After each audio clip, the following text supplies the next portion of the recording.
За үзэл баримтлалын хувьд бол нэгтгэж шинэ дэмжиж байгаа.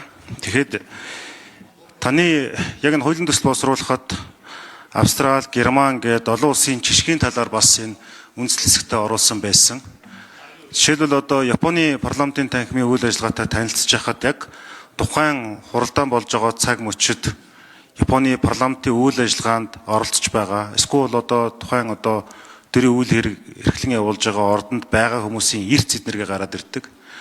Манад одоо шийдвэл ямар асуудал байна гэхлээр жишээ татхад эрүүл шүүлтийн улмаас хогшсон иргэдэд нөхөн төлбөр олгох тухай их хурлын тогтоол баталдаг өдөр 126-аас 100 хүн одоо чуулганы эцэнд өглөө орсон байгаа юм.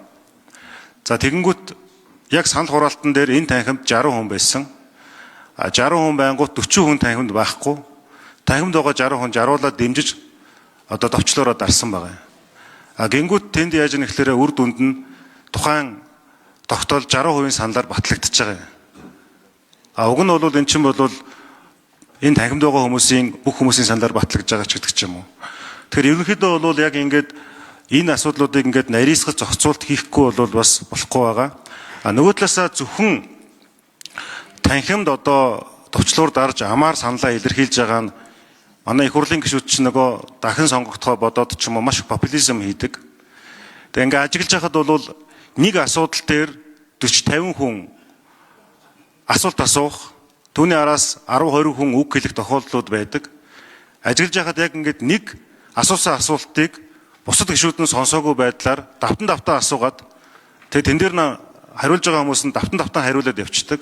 Тэр энд бол шийдвэр гаргалтын үр өгөөж шийдвэр гаргалтыг чанартай болгох гэхээс илүүтэйгээр тэр улс төрчдийн хувьд хууль тогтоогчд маань ямар нэгэн байдлаар үг хэлэх гэсэн агуулганд давмгаалаа явцдаг. Тийм учраас энэ санал өгөлтийг түрүүний энэ одоо таны энэ дээр байгаа шиг бичгээр ч юм уу хуваагдмал саналч гэдэг юм уу яг энэ зүйлээр нарийнс зайлсгүй шаардлага байгаа харагдаж байгаа юм аа.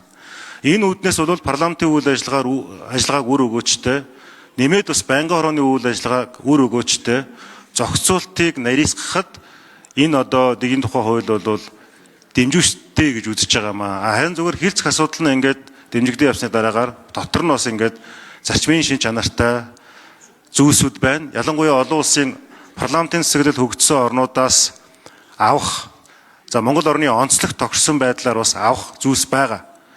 За жишээлбэл нэг жишээ хэлээд дуусгая. Юу гэхээр яг энэ танхимд байхгүй хүмүүсийг л ажил хийхгүй байна гэдэг.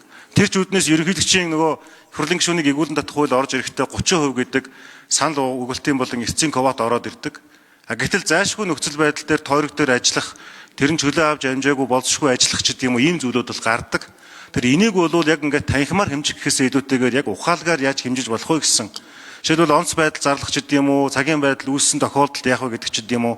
Гэх мэт зүйлсүүдийг ковидын үед бид нар бол нөгөө зайнаас хуралдаж байсантай адилхан шийдвэр гаргалтанд тийм оролцоо байж болох уу гэдэг ч гэдэг юм уу.